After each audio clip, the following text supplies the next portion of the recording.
What is up, Stud Squad? It is I, Logan, and today we are going to be showcasing the PE Brick Designs LEGO Star Wars The Mandalorian Season 2 CMF. So my man, PE Brick Designs on Instagram, I'll leave a link in the descriptions, has been super awesome, and he and I have been working and collaborating together for a few months now on a LEGO Star Wars Mandalorian Season 2 CMF series. Now, he has hand-drawn all of these. I have input some ideas, but this is really all him. So a huge thank you to him, and we're going to go right on into it. I absolutely am in love with these drawings, and I think they're absolutely amazing. So with that said, please remember to subscribe and check him out, and we're going to get right on into it.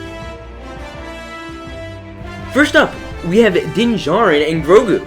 These are the characters, obviously, from The Mandalorian Season 2, and Din is in his full Beskar armor. You will notice all of his details. This is very similar to the LEGO version of him, and the difference is he comes with his Beskar staff. Now, obviously, he didn't get this in the first episode, but he later got it on in the season. I really like this. You can notice even on the neck piece that he does have a jetpack on. You just cannot see it.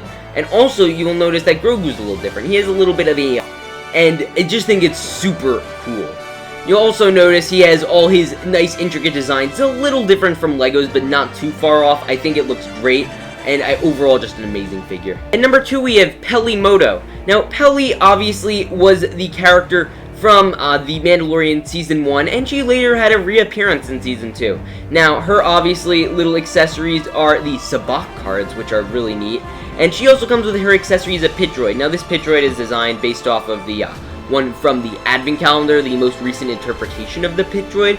And you'll notice on her leg, she doesn't have any leg printing in particular, but she does have a very nice set of torso printing, and I really like the little blue shirt in there, and you'll notice the belt and the curvature piece. Amy Sedaris is an amazing actor, and I really like her inclusion. And let's move into the next one. Next up, we have Cobb Vanth.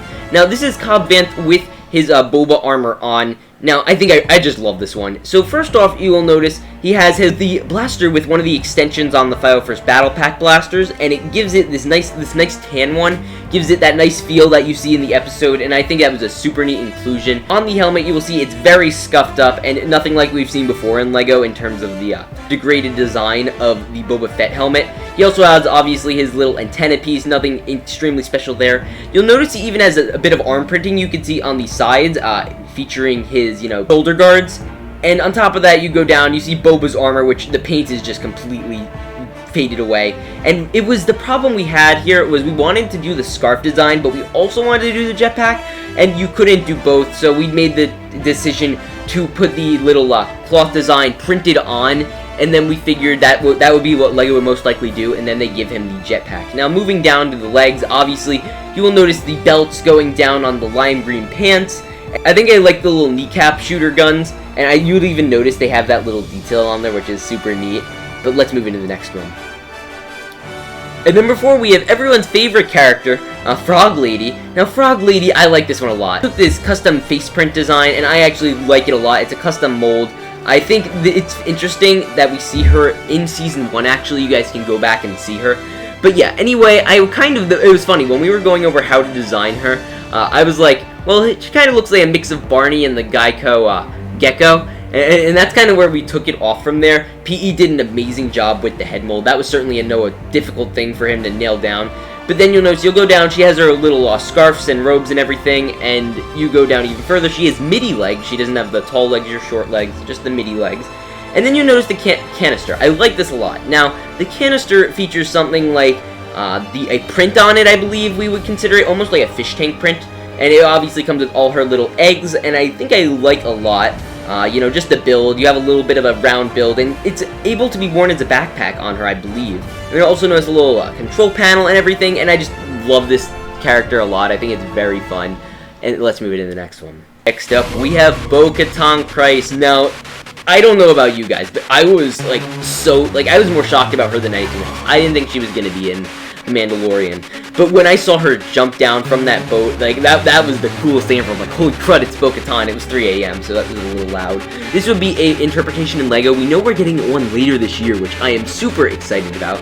But first, we'll start off at the helmet. As you will notice, on the helmet, there's all her night owl signs. It would look great. She has her jetpack on, which you can vaguely see. And then you move down to the arm and side prints. You'll notice she has a bit of arm printing for her Beskar armor. And then you move down even further. She has her female Beskar attire, and she has a belt. And you move further down, she has her kneecap type guards. And she also comes with 2 of the Sabine type pistols. Obviously, they're a little oversized, but I think they work just fine. Now let's move into the next one.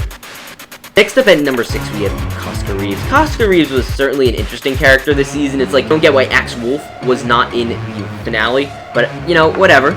She was super cool, and she comes, obviously, with the same kind of style of helmet that Bo-Katan does, although it is all in blue. With the antenna piece, you move down, you see the arm printing vaguely, which it looks very nice. The belt printing and leg printing seem very similar, which I like that consistency, to be honest. I think it's very, you know, neat and everything. And just an overall interesting character. I think we hopefully will see more of her in Season 3, and we'll see how that goes.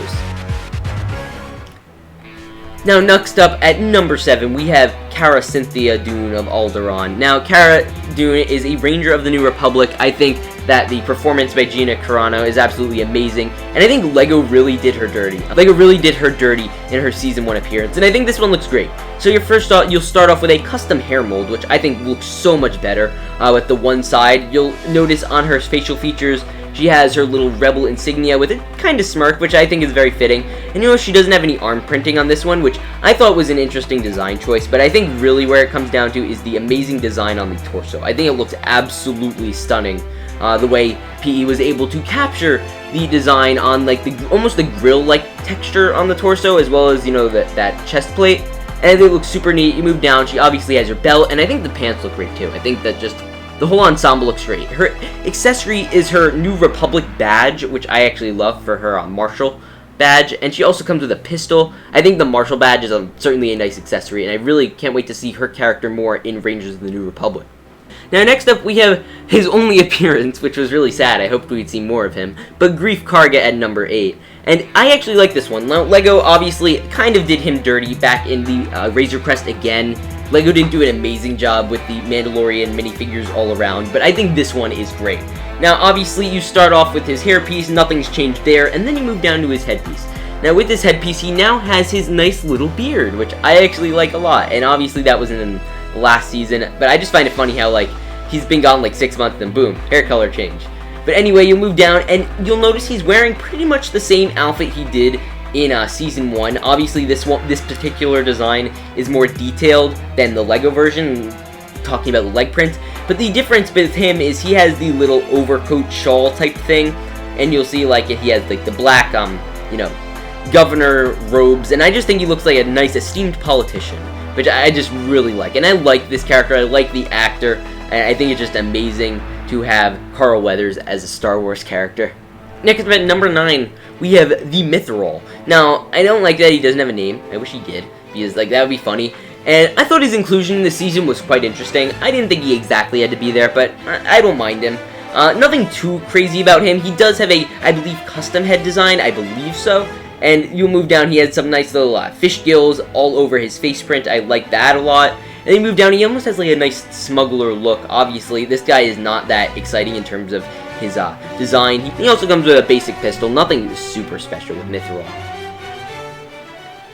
Okay, now we've already had Bo-Katan, but let's move into number 10 with Ahsoka Tano. The fact that Ahsoka Tano and Bo-Katan were both in a live-action show, in the same show, like, that just baffles me. And Luke Skywalker. Like, it's insane. But anyway, here is Ahsoka Tano, who is portrayed by Rosario Dawson, and I absolutely love this design. Now, first off, she comes with her white lightsabers. I think that looks great. Nothing needed to be changed there from the Rebels appearance. And fun fact, actually, that Ahsoka in the Star Wars Rebels finale, she's wearing the outfit she wears in The Mandalorian, but she's just wearing the scarf over it, or the little robes over it. Now you go down, first off you'll notice the head tails, the print is very different. Kind of the one they did for the Clone Wars Season 7 Ahsoka, in the way they have it up there, and that's just realistic to what LEGO would do, and I think that's fine. I like that the head print. I think the biggest thing I don't understand is why do all the toy companies, mainly Lego, give Ahsoka blue eyes. That just never made sense to me. Maybe it just contrasts better with the orange, and I'm sure it would look differently, but like the pupils are white, and it's just an overall interesting take. Now you move down, you see all the beautiful, beautiful texture printing on the torso. You also know she has dual molded arms with some printing on them for her arm bracelets. And I just think it's an amazing figure, and I'm so excited to see Ahsoka this season. Now next we're moving on to number 11 at Tython with Fennec Shand. Now I was pretty shocked to see her. I know someone actually mentioned to me that like, oh, maybe she's alive. I'm like, no, she's not going to be alive. But hey, look, here we are. She comes with a custom molded helmet. I know I tried to get her ponytail, headtail type thing to go around onto the torso almost as a mold, but it just didn't end up working out well. But I think it looks fine nonetheless. So we'll work our way down from the figure. First off, the helmet looks amazing. I love the way the eyes pop out. I just think it's a cool design in general. You move down and you will see all the nice torso printing, which I think looks absolutely great. And then you move down even further, you'll see the little blaster, and she has some arm printing. I believe that's a cape down there. I'm not 100% sure, but I think it was just a super cool inclusion. I think the actor is awesome, and let's move into the next one. Next up, we have the legendary Boba Fett. Wow, I was like so excited because I always thought Boba Fett was overrated, and I think that anyone who is a huge Boba Fett fan must have like had all their dreams come true with this episode, because I think it actually justified Boba Fett's coolness, like beyond the comics. He's like actually doing cool guy things. Now obviously he repainted his armor, so in this we go from the head where he has his little antenna, then down where he has his new repainted green armor that looks crisp, as well as his new repainted maroon, and just looks amazing all around. And then he's wearing all his black cloth, obviously, and I also want to say I feel bad for all the people that thought Boba was going to have the same armor he did in the first episode he appeared for the rest of the season, and started designing that, because I know a lot of people did that, and I'm really happy, like, me and PE were working on it as episodes were coming out, so I think it came out well, and I was like, wait, I think PE was getting ready to design him, and I was like, let's wait. I have a feeling that we are going to, have Boba's going to change armor. He's not going to look like Boba Fett. But anyway, he has arm printing, which looks great. I think the kneecap, I don't know if he has his knee missiles on in the later episodes. I don't know. But he has the same sort of blaster configuration as Cobb with the little extension. I like Boba a lot. Obviously, it goes without saying. He also has his jetpack on there. No words. Boba Fett is amazing. Next up is Migs Mayfeld, who was a very surprising character, actually. Now, the thing I find very interesting about him was, just a neat character development. He got a lot of it, and I really liked that little arc that they had. But anyway, he is wearing his tank pilot helmet and torso.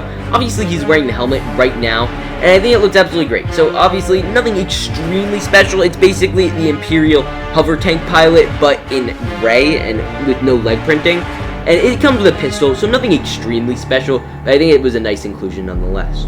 At number 14, we have probably one of the cooler inclusions, the Dark Trooper. Now, the Dark Trooper would obviously be in the style of a K2SO or Super Battle Droid. Now, when we were going over how to design, I know he was having a lot of problems, so I was like, okay, what if we combine the Super Battle Droid, K2SO, and those were the main ones we were combining. I just thought that makes sense. So you'll see, obviously, the legs are from more of a K2SO, the arms are more custom, and I think the torso would certainly be more K2SO-like. I really love them. Let's move into the next one. Let's move into number 15. It is the Moff of all Moffs. It is Moff Gideon. And I was absolutely impressed by the performance of Giancarlo Esposito. Wow. I loved him in the last season, and I liked him in this season. He wasn't on screen too much where you felt like you were getting too much of him, and he wasn't on screen too little where it's like, oh, there wasn't enough of him at all. And I just think it worked out perfectly, and I think it just looks like it's a pretty common figure. Ever since Season 1 came out, people were customizing him like crazy. So it's less interesting, I guess, when you're going about doing it in Season 2, considering his armor doesn't change too much. Which was another interesting point about this season. No one's armor really changed from the last one. But let's move into the final pick, and number 16. In number 16, we have, yes, ladies and gentlemen, Luke Skywalker. Now, Luke comes with his Mandalorian-style cape. Obviously, you'll know, like, the Mandalorian has his smaller, thin cape, so Luke is wearing the same sort of one. He is also, obviously, has all his Jedi robe prints, which I think look great. His accessory is a lightsaber, his green lightsaber, and he took down those troopers like crazy. Well, nonetheless, I certainly loved Luke's appearance. I was like, beside myself when I was watching Luke appear in The Mandalorian. And that is the whole series. I think altogether, these figures look absolutely amazing. PE has been working tirelessly the last month putting together this amazing series, and I'm going to be showing you, the blind bags he designed, the little final poster he designed. All of it looks absolutely fantastic. I love the way he has the instructions and everything, just beautiful. Now, PE, I want to give a huge thank you to. That was absolutely awesome, man. PE did an absolutely amazing job. I want to hear what you guys think down below, because he put a lot of work in this, so I think a like would be much appreciated. Also, if you check out his Instagram. And yeah, just tell me what you guys think. I will see you all in the next one. Remember to peace out and stay awesome.